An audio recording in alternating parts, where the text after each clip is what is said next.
assume that everyone's top of the funnel. And when they give you that, reflexive no, I'm just looking, I'm just getting started, you better be ready to say, that's awesome. Because I love working with people that are just getting started, because that's where I can add the most value. For example, drop some value bombs, right? That anyone can use early in the process, right? Because in reality, I don't know what you think about this, Barry, you can't tell right away where they are. It's not obvious sometimes.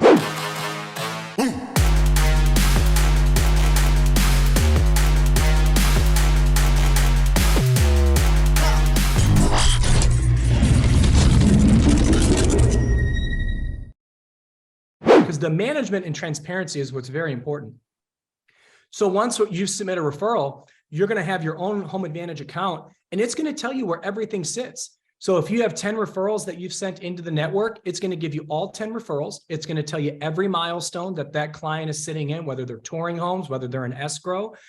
And you now can manage through the Home Advantage application as far as what your pipeline looks like for the referrals that you've sent. And so it's pretty sophisticated, and it's all click of a button, guys. Did you just pull out a lightsaber? No, I thought I had time to have one of those cool lights behind me, but it's okay. I'll do it later. You know, like the different colors, you know, they do. Like my son's got me into all these, like he's trying to get into gaming. I was so proud of him because he's always like, I want to learn how, I want to learn how. I was like, go to YouTube. Right. And that's all I told him. I said, go to YouTube and research. And I went into his room yesterday and he had like 3 pages of notes. Whoa. And he's like, he's writing down what they're saying. And for Luke, you know, Luke's on the how old is Luke? spectrum. He's 14, but he's on the spectrum and he's just never really like dove into anything. And so like a really great, you know, where your kid listens to you and they actually do what you say. It's such a great feeling. Wow. You know? It's wild. It can happen. That can happen? I know. I'm pretty excited about As it. a teenager, Noah. Wow. Barry. It's better than hot yoga, bro. I don't know. I'm just kidding. So I'm just kidding. All right, cool. Keep me updated on that YouTube. That's kind of cool, dude. I want what is he gaming? And then we'll get started because I want to know what he's yeah, like he's Rocket League, Fortnite, like all the popular ones. He's just really into it and he wants to try to monetize it. So I was like, all right, let's go. And I hear him. He like just wheels and stuff when he's playing. He makes all kinds of weird streamer. Wants to be a streamer, not just a gamer. Yeah. A streamer. That's awesome. Rocket League is. Have you played Rocket League? I have. Yeah. It's so much fun. I know. It's interesting. I don't mind it. All right. Let's get into it. Fortnite is very stressful, like because those kids, like you just get ambushed, and I'm like, what's the point of this? So it is very, very true, everyone. Welcome to us talking about Fortnite streaming and Rocket League, and then we're throwing in some online lead conversion here with Gus from Power ISA, Barry with Better Homes and Garden, and Ylopo. And I'm your co-host. I think we're all co-hosting this one together. We're talking about online lead conversion. Gus, where do we start, man? Where do we go from here? Because you're running an ISA company. All you guys do all day is online lead conversion. Where is the world right now when it comes to that as far as how do we do it better? 100%. No, and Tristan, I think it's a problem. I think that every team struggles with. I can't find a team, and I'm talking about. I work with very large teams. Teams like like Sunit's team over in Sacramento, Robert Dekansky up in New Jersey. No one thinks they're great at it. Let me just tell you that. No one thinks, oh, we figured this out. We're awesome, right? No matter what they say, they're like, man, they always want to tweak it. They always think they can improve it. There's 3 main things that people struggle with. And they're usually in the form of like venting complaints that I see, right? And the father of them all is, oh, these leads suck. The leads are terrible. But when you drill down, okay, well, why are they terrible, right? I see 3 main complaints from agents. The 3 main ones. They're the big 3, the 3 headmen, the 3 horsemen, right? Call them 3 this time. Number 1, I can't get these leads on the phone. Like, no, they're not. I mean, they're not responding to me. Not picking up, right? That's one problem. Then the second one is, oh, when I talk to them, right? I mean, they're not ready to go. They're not interested. They're not qualified. Not going anywhere, right? And the other one is, let's say you even set an appointment with them, you got them interested. They didn't show up to my appointment. What's going on with these leads, right? Nothing's really happening there. So those are typically the three biggest complaints that I hear. And I always want to frame my recommendations around lead conversion around those three problems. Like this is, those are three you got to get specific when you're talking about, you're not getting what you want out of your lead generation. This is what the top teams do. They bring it, they break it down into smaller problems and they want to figure it out. And maybe problem number 0 is where you're generating your online leads. Maybe that's like, but I'm an expert in conversion. I'm not a marketing guy. Maybe Barry's here. So Barry can help us out with that.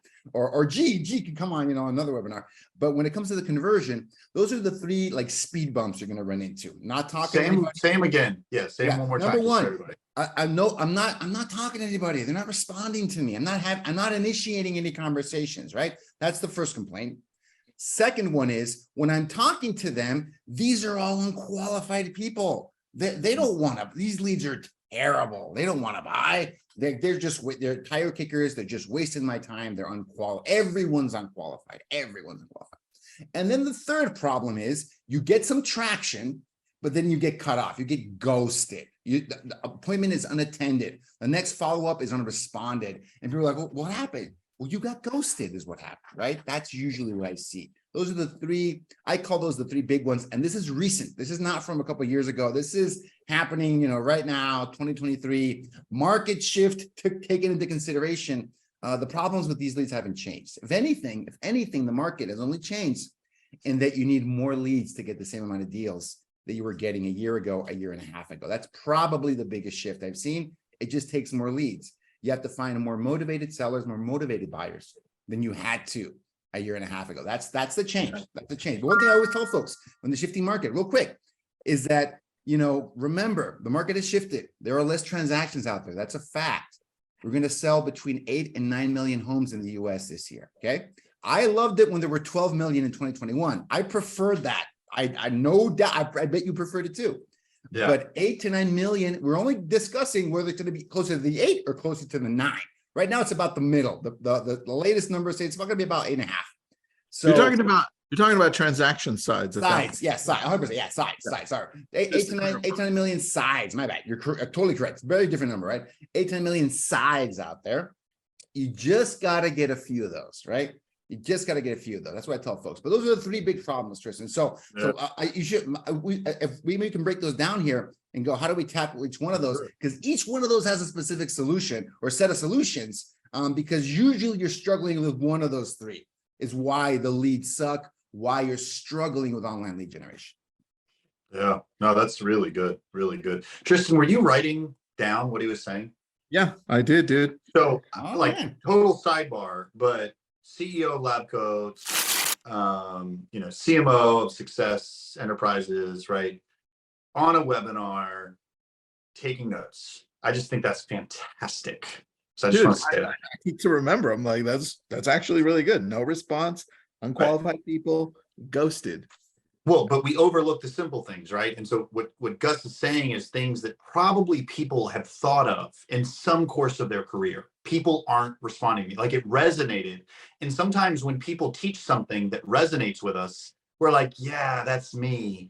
But we don't really like dissect it to Gus's point. We don't dive deep to say, why are these things happening? Because I agree with you, Gus. I think these scenarios that you're offering are a problem. And in fact, our current market is exasperating those. And I had a sales meeting with my team this morning. And I had them raise their hands, super edgy. I had them raise their hand. No, I'm just kidding. But I had them raise their hands on whether or not, like how many people they had in their pipeline, right? Like, and they all wanted to be distracted by how many buyers and sellers they're working right now. Oh, I've got 2 people I'm working. I got 4, I got 3, I got 5. I said, how many of them are buying? How many people do you have that are buying in 3 to 6 months? Guys, it was not good. Like their response. I said, listen, I love that cartoon from the 50s. It was a grasshopper that was chilling in the summer and he was like drinking and he was laughing at the ants. I don't know if you guys saw this. It's one of those old school Disney cartoons and he's laughing at the ants because the ants are like working their butt off, like collecting the honey and getting everything ready. And then winter hits and the grasshopper is like about to die. And he like looks through the window and the ants are just like straight up, just like having the party of their life. Like they're singing and, you know, like having the best time. And the ants were cool with the grasshopper, let him in, and he survived, but he never looked back. He said, I'm never going to function that way. And I think right now, because it is hard, I think we've got an opportunity to build our pipeline for December, for November, for January.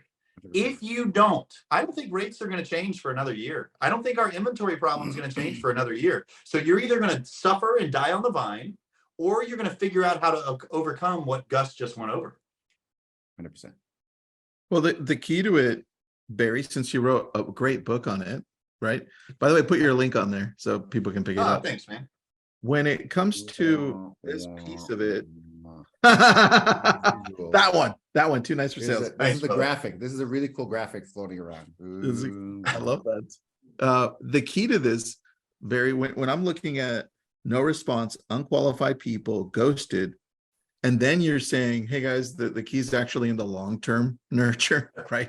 Because these people aren't going to transact till next year. How do we approach that?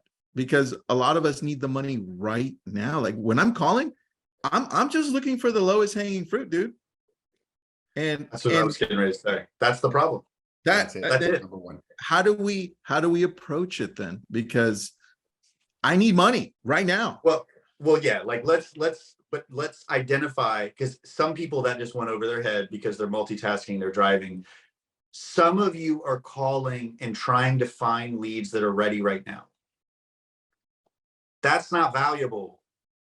That's not valuable to the consumer. Being checked on, touching base. Hey, seeing how it's going. Wanted to see where you're at with your process. Wanted to see if you're ready right now. That's not valuable.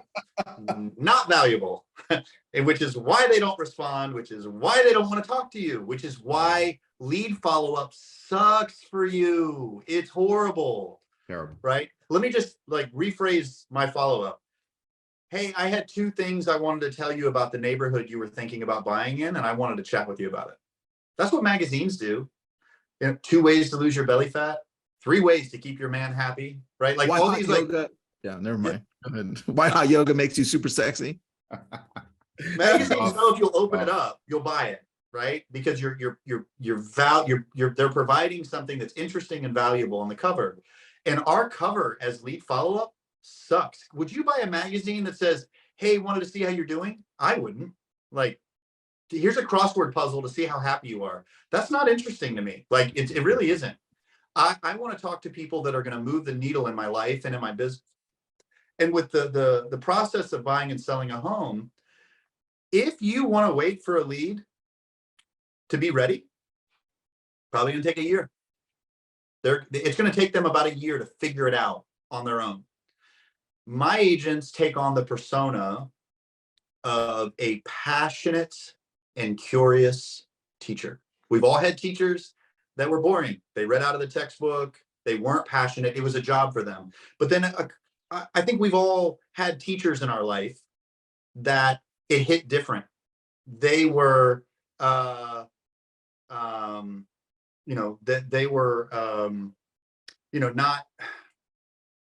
were just passionate. And so when you hear, care, right? Yeah, they care. There's a lot of empathy there. Right. But like as agents, we're so worried about bothering everybody that we've become useless. And so we call the leads and we're like, hey, wanted to see how it's going. I'm not ready. Okay, do you mind if I email you in 3 months and talk to you? And we just get off the phone instead of saying, oh, why do you not feel ready?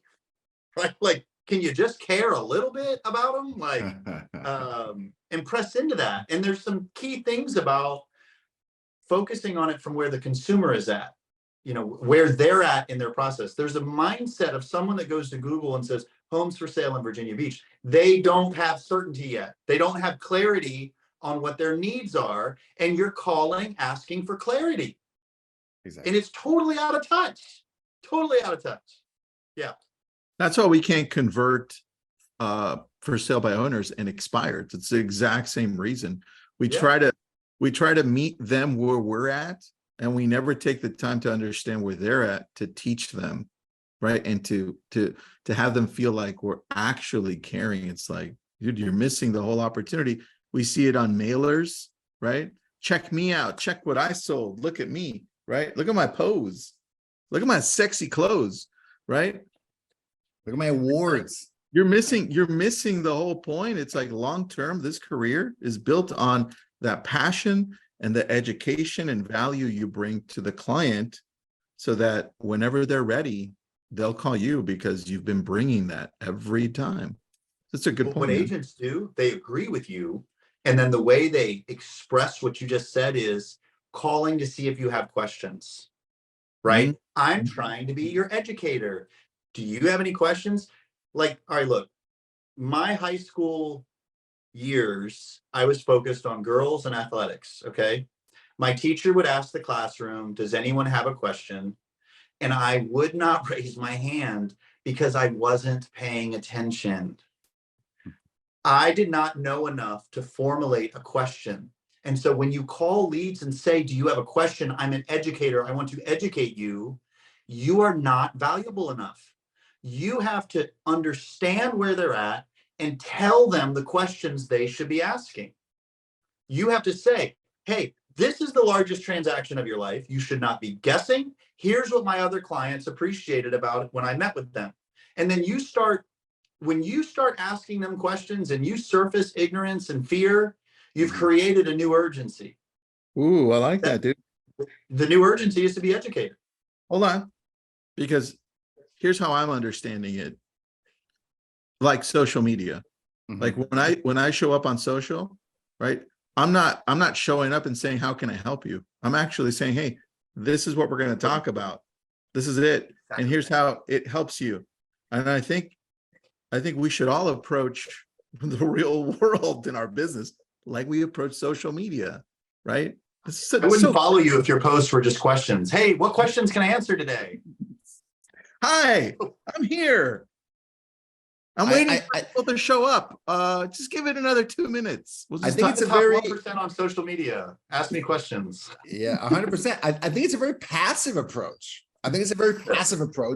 It is asking the lead, hey, are you at the bottom of the funnel? Are you at the bottom of the funnel? Yes or no? Let me know. Just the moment you turn bottom of the funnel, remember, text me, call me, I'm available. It's like those Facebook ads. These are real ads, by the way, that say, patient, eagerly awaiting your call, and a picture of the agent, right? Guys, actually, hold on. That might work if you're that up front about it. It'd be like, hey, I'm sorry, but are you not ready for 2 years? Because I don't want to waste my time with you. It's like, are you ready to buy, yes or no? So crazy. Buy yes or no. Exactly. And you're asking the lead to take charge and let you know when they need you. Yeah, it doesn't work that way, right? It's not. Another dozen agents are trying to do the exact same thing. They have no idea how to differentiate the people that are reaching out to them.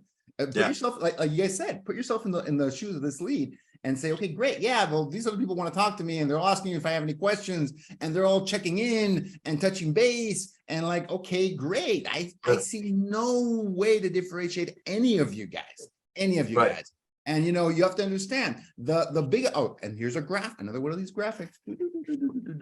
The bottom of the funnel. Book. Yeah, Tristan's book by Tristan Ahumada. The bottom of the funnel. We planned this.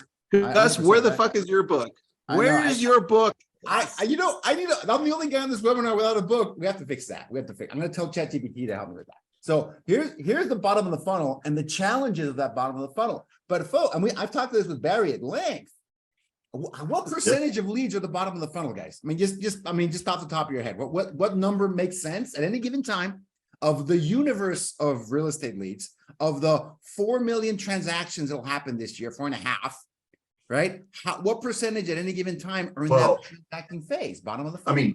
Well, to be fair, if you're spending an exorbitant amount of money on Zillow, for example, you are getting a larger percentage of leads that are ready.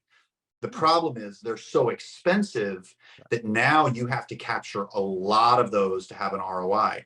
It is not unusual for a large team to spend several $100,000 a month or more on Realtor.com or Zillow. And so they've got to crush it. And off the record, privately, they're not making much money. Like I know some of these team owners, they're struggling. Well, I was there, and then we'll transition into bottom of funnel because this is perfect for that. I was 2013, 14, 15, because then I stopped. $70,000 a month at the time. That's Right. a lot of money 10 years ago. That's Yeah. a lot of money 10 years ago. I was pushing the boundaries of spending the most out of anybody in the country. And that's a month, dude. And I can tell you, yes, we were converting a lot. This is I failed a lot, but we converted a lot. But what I also saw is the bottom line. It's like, oh, wait a second. It's not as much as I thought it would be for all that work, all the people I had to hire. Right. And so then that's when we started. It's a whole different conversation, but that's when we started transitioning into more Facebook lead ads and then more Google PPC. Right. Because it's just the ROI is significant. I think those bottom of funnel leads, I don't know what you guys think about this. I think, again, they're the most expensive leads. They went from being, $200 a lead, which is what I bought them at in Seattle. I used to buy from Zillow. I'm putting it out there, $150 to $200 per lead, to nowadays 35% of your commission, probably, or more or less in that percentage range. Again, I'm not complaining about that. That's the market rate. They are now more adequately priced. Those leads are now more adequately priced, which means there's less margin on them, right? There used to be an amazing deal to get some of these leads for a long time. And now the market has priced them adequately to being bottom of the funnel. My experience, 1 to 3% of those leads, maybe 5% of those leads out there can be considered bottom of funnel leads at any given time. The massive opportunity, if you want to build a business, if you actually want to build a business that's profitable, right, is in those top of funnel and middle of funnel leads. It really is massive opportunity. Massive opportunity. Okay. So then let's go into the middle of funnel. We'll get to the bottom, but middle of funnel, what do those look like? And our conversations, how does that change? Either one of you can take that one, but I mean, they're getting there, right? They're dreaming of what they want. They're starting to crystallize it. But as an agent, if I come to them with a certainty vibe, like, what do you want? When do you want to move? Do you have an agent? Have you a lender yet? That's certainty. They're going to recoil from that. They're not prepared for that. It's like walking up to a girl at a bar and asking her to marry you. Too much too soon, and it's not going to work out, right? So you have to talk to them in a way that you can relate to them. And that's why being in touch with where they're at. So I like using their past. So what are you hoping to change about where you live? I know you're not ready yet, but what do you want to change about? Use what they've experienced in life to help determine where they want to go next. Those types of questions tend to work really well for me. I don't know about you, Gus. Yeah, so for me, Barry, what I found to be really, really helpful, right? Especially in that defining that top versus middle of funnel can be subjective. It can be a little bit difficult. We always tell our ISAs and our teams, assume that everyone's top of the funnel, right? Right. And we got this from this really good book, by the way. Assume that everyone's top of the funnel, and when they give you that reflexive no, I'm just looking, I'm just getting started, you better be ready to say that's awesome. Because I love working with people that are just getting started, because that's where I can add the most value. For example, drop some value bombs, right? That anyone can use early in the process, right? Because in reality, I don't know what you think about this, Barry. You can't tell right away where they are. It's not obvious sometimes. They're guarded. They know what we want to do. They know why we're calling, right? They want us to work with them and get them into an agreement and sign a contract, and we're their exclusive agent. But they're not ready to tell us exactly. They're not ready to show their cards yet, especially on first contact or even first couple contacts, unless you kind of earn that right, build that relationship, show some value, and go, hey, this Barry guy, I think he really knows what he's talking about. Holy cow, maybe I should keep in touch. Maybe I should respond to his next text message, or I should pick up that call if he calls me again. If you approach it with that kind of a mindset, I think your results are going to be completely different, and you're going to lose some of those complaints of that ghosting. That I had a great conversation and they never picked up the phone again. Yeah, guess what? It wasn't a great conversation, right? They're subtly telling you that wasn't very valuable for them, and they saw no value in keeping in touch with you. How does How do we show the value for the middle of funnel, and is it different than the top of the funnel? I mean, for me, you know, I pay a therapist a lot of money to ask me really good questions to become self-aware. Like So good. she asked me like all kinds of like, and as I answer them, I have to think and I learn more about myself. And I think top of funnel and bottom of funnel, they need you to bring them into clarity and certainty. And I think one of the key ways to do that is to ask them questions. And when they answer them vaguely, ask them, how did you decide that? What were you considering when you made that decision? Allow them to go through that process. You know, emotions, tracking through your emotions. This is, they make emotional wheels like, I'm sad. Why are you sad? Because I'm lonely. Why are you lonely? Like it's a train of reasoning. It goes from vague obscurity to clarity, right? And that's what these people need. And if you can be a person that brings awareness to what they feel, not what they should be doing, not anything other than like just heightening their need for clarity by asking them and then challenge. I'm waiting a year. How'd you decide on a year? I don't know. Well, what factors did you consider on a year? I don't know. I just know it's a big process. Oh, it sounds like you're trying to figure things out. Would that be a good way of describing it? Yeah, Barry. Bingo. You've got them. Do a buyer consult. Yeah. Our 12-month nurtures are taking 90 days. We're not rushing them. We're empowering them because we're bringing up awareness and we're teaching them. So that's how we do it. I like that. There's a question on this for either of you. What's up, Damon? I've found that non-real estate related lifestyle value is highly appreciated by leads at all states. Have you guys used lifestyle content / value in content in general? And how has it worked for you? So I think, you know, and I don't think we're gonna have enough time to really delve into this one. This is a really good question because I think it brings up two nurturing tools that I found to be unbelievably valuable that can bring up a lot of these lifestyle points. And those are Facebook groups and newsletters, email newsletters, Facebook groups and email newsletters. I think they're great ways to nurture leads, create, you know, affinity, create interest groups, but not around real estate, right? I have even for my business, Power ISA, I have a Facebook group. We don't talk about ISA scripts and follow-ups in that group every day. No one would join the group if it was just ISA, how awesome Gus is, who was pretty awesome, and how awesome my company is, which is pretty awesome, but no one would join. That's not interesting. In that group, we talk about TikTok marketing, we talk about Facebook, Google, conversion.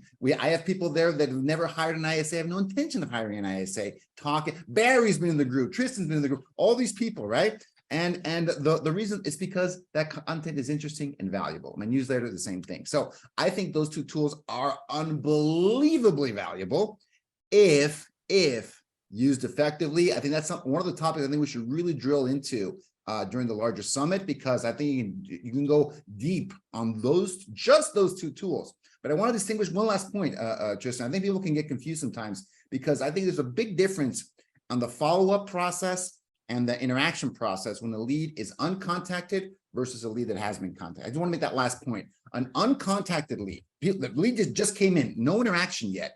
That's where a lot of the automation comes in. That's where like a lot of diligence and follow-up, a lot of those touches come in to turn them into a contacted lead, right?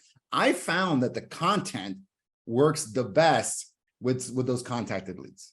That you want to, hey, guess what? I released a new YouTube video. And I want to check this out about this topic that everyone in this group is interested in. You might be interested too, right? Check out this interview I did in my Facebook group. And by the way, here's an infographic. Here's a link. Here's a blog post you might be interested in, right? It's a great follow-up point to what Barry was saying before. Don't check in and touch base. No one cares about that. That's not useful. Yeah. Suggest, one of my favorite follow-up points is suggest a great piece of content that's only interesting if you're thinking about relocating, moving, and going to a new place. That's it. I love that part because I think I love that question because I think it's a great way to nurture and follow up with leads. Yeah. I mean, I agree with you, Gus. I know everybody, I think everybody should explore content marketing. I think there's a lot of people that aren't aware of hidden gifts that they have. I believe authenticity is the character trait that leads gravitate to the most. If they feel like they're dealing with an authentic person, they're gonna gravitate towards them. And for me, I found that running ads for houses brings people into my system, and then we're able to talk to them about houses. I haven't gone with a hardcore content strategy, not because I didn't try.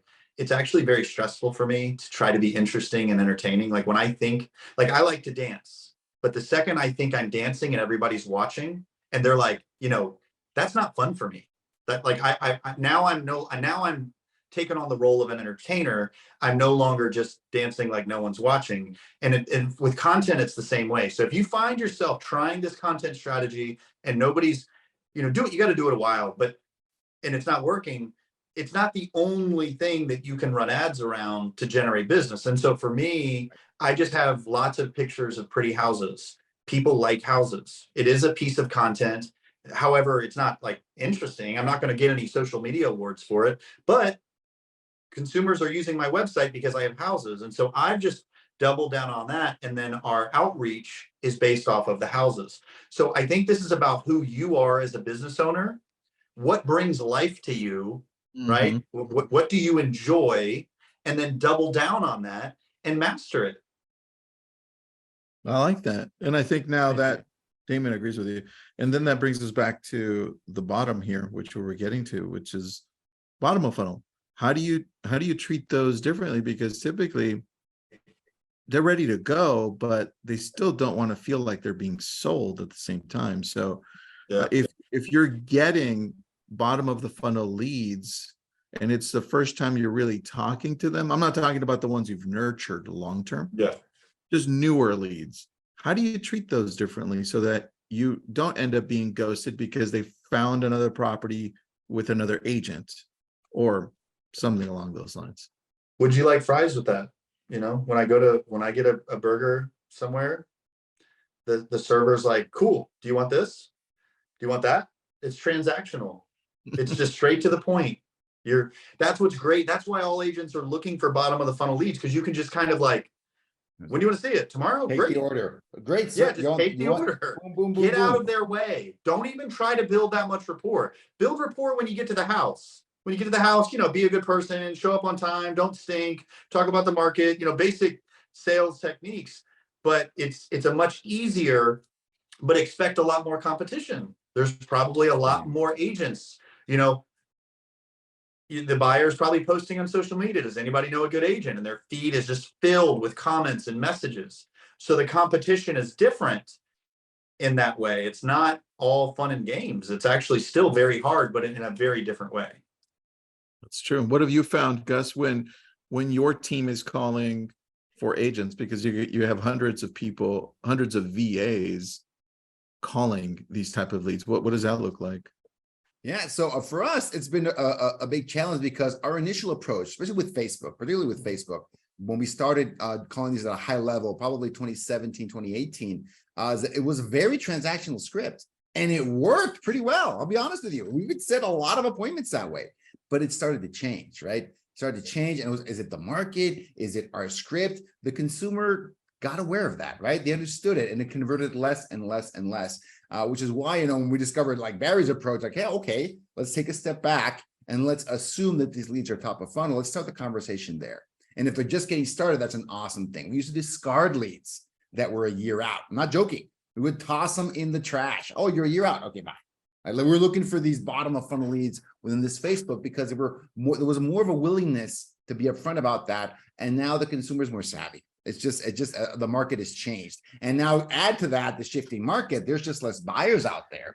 You've got to be more careful with that. So you have to cast that wider net and put in the work to build that rapport, build that relationship, to find the ones that are qualified and motivated to buy in this environment. In an environment of, again, we consider these really high rates. These are average rates for the last 30 years, 6 to 7%. The average rate of the country. I bought my first property at 6.12, and I thought that was amazing. So give people some context, right? We're in the typical interest rate, and we might see the average for the next 30 years to be 6 to 7%. We can have functioning markets. We can have healthy markets in 6 to 7% range. It's all about what your mindset is, what your expectation is, and put in the work to actually build relationships with these folks. Because I loved having transactional conversations. I'm not going to lie. That was a lot easier to train, easier to manage. It was very scalable. It was amazing. But the consumer said, I don't like that much. I like this better. They're telling us this. We either, like Barry said, die on the vine and don't change and let the market kick us out, or we adapt. And that's what we've been doing. And it's not been easy. Let me tell you that. I don't know, Barry, if you saw this in your team, it's been way easier to hire new people with this approach, with the approach, than it has been transitioning more experienced people into changing the way they do things. Totally. And they're very grateful because they weren't making any money before, and now they are. But when you go to the virtual summit with LCA, which I'm sure Jake or somebody will put a date, because that's what this is about. This is like the pre-webinar for that thing we're doing, right, Tristan? It is. I'll go over how you manage these relationships, bottom of funnel versus top of funnel, night and day. And some people have their CRM dialed in for all bottom of funnel relationships. So the consumer has a strong demand, strong need. And so I have to manage my flow based on the assumption that the lead has a strong need. If they don't know what they want and they don't have a strong need yet, they're not ready to move yet, how you manage that relationship looks different in your CRM. And so some people aren't converting top of and middle of funnel leads because their CRM is hardwired to look for something different. And it's just a few tweaks here and there that will really make a big difference. And candidly, I don't have any bottom of funnel lead sources anymore. I'm 3 years sober from Zillow. But dude, we should start a club. 2016 was my we'll pass out coins.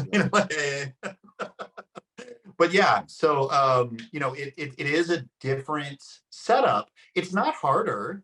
Actually, I think it actually takes less skill, to be honest with you, because you got to have that killer instinct with the bottom of funnel to fight off the competition, because there's a lot of that.